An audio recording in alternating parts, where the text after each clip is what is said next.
So time remapping is simply a fancy phrase for slow motion. As a matter of fact, slow motion is probably the most popular effect in the history of filmmaking. And so Premiere Pro handles it beautifully though. What I mean by that is Premiere Pro can interpolate the frames, whether you shot it at 30 frames interlaced or 30 frames progressive. The slow motion is smooth as silk. And I'm very impressed on how Premiere handles this. Now, I'm going to use the surfer clip and I'll drag this down into my sequence. And, you know, there is a real quick way. In fact, let me start off with showing you the poor man way of slowing things down. The easy and simple way to do this is there's actually a couple of ways. If I control click or right click on the clip that I want to slow down, I can then navigate to speed duration and type in the percentage of speed that I want to slow down to. So I'll type in 50. Now, when you do this, that's slowing it down by basically half the normal rate from 100. And that's pretty slow. I would say 50 is probably the standard. Now, the other thing you want to pay attention to is, do you have this checked? If you have additional clips to the right of the clip that you want to slow down, then you do want this checked because you want those to move over. Okay, so I'll select OK. And when I do that, the video has slowed down. Now, when I play this back for you, my screen capture tool that I utilize to capture my lessons with may not look like it's playing back smoothly, but when you do this, the video looks beautifully smooth on playback when you do this. Take a look. So I'm going to push play.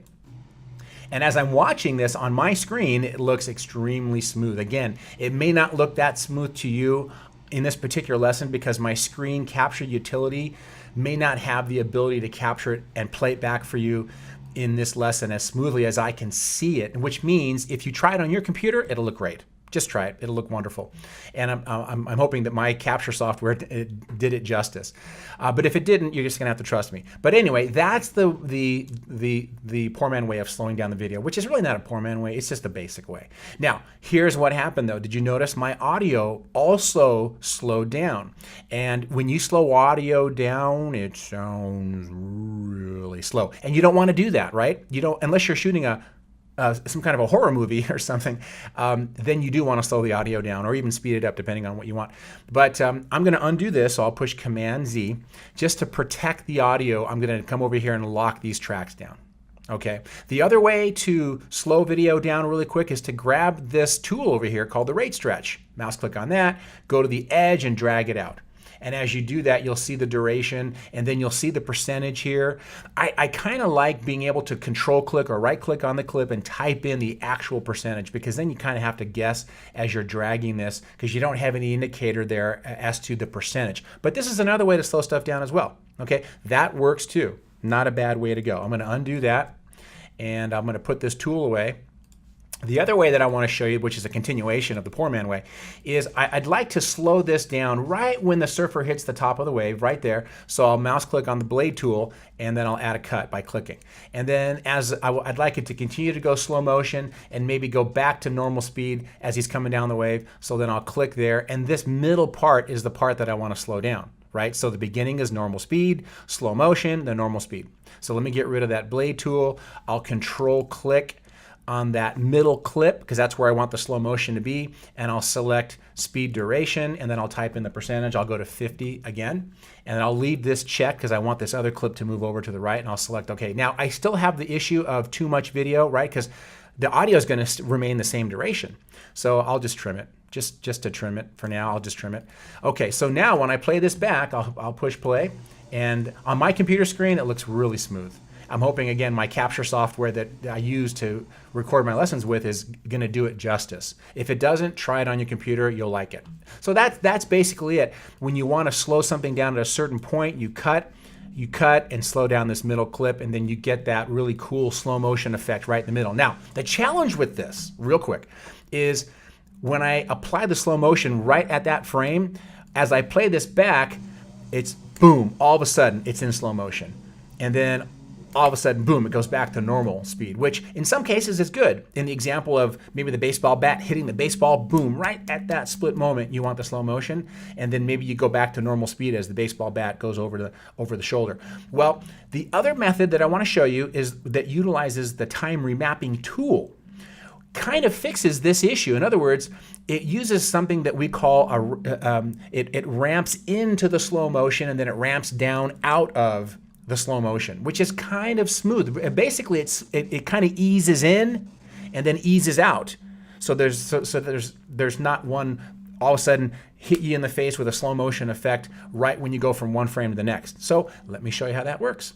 I'm going to mouse click on this clip, the same clip, and I'm going to drag it down into my sequence, and let me unlock here just like that, and then I'll drag the audio back up so that it matches. There we go. And so basically, I'd like that exact same thing to happen using the actual time remapping tool. And maybe as he's going to go up right about there to the top of the wave, that's where I want my first, or that's where I want the slow motion to start to happen. So I'll click on the clip after I park my playhead. I'll navigate over to the Effects Controls tab, and there is the time remapping tool. I'll mouse click on that, and then I've got a couple other items here I want to talk about. So click on this other triangle so that it points down, and you'll see this line here. Well, the way the time remapping tool works, it's quite interesting, and I'll keep it simple just so I don't lose you. I'm going to click here to add a keyframe, and then I'll mouse click up here. This is unique. I'll mouse click and I'll drag to the right, and as I'm dragging to the right, I'll notice in my program monitor that I've got a section as I drag. It's giving me the preview of the area that I'm selecting. Okay, so with that said, I'll mouse click on the playhead and drag it back over to the left just a little bit. I'll click on this add keyframe one more time, and I'll drag this over like that, and now I've got two sections. Okay, I've got two sections that I'm going to adjust just a little bit, and I'm going to explain here what's going to happen after I apply the slow motion. And it's pretty simple. I'm going to go right in between, because this is right where I want the slow motion to start, right? Right when he's hitting the top of that wave, I want it to start in between here. I'll explain why in just a moment, but take a look. I'll mouse click and drag, and as I drag straight down, it seems kind of weird. It kind of merges to the right. It appears that it's doing that, but when I let it go, look what happens. It moved the second section and even the left section over so that it's centered. So let me explain. This is how it works. Remember I mentioned that the time remapping tool, it doesn't happen abruptly when you get to the slow motion. Basically what happens is it eases into the slow motion and then it eases out. Well, this is what's happening. This is the ease in time period or section. This is the slow motion and this is the ease out.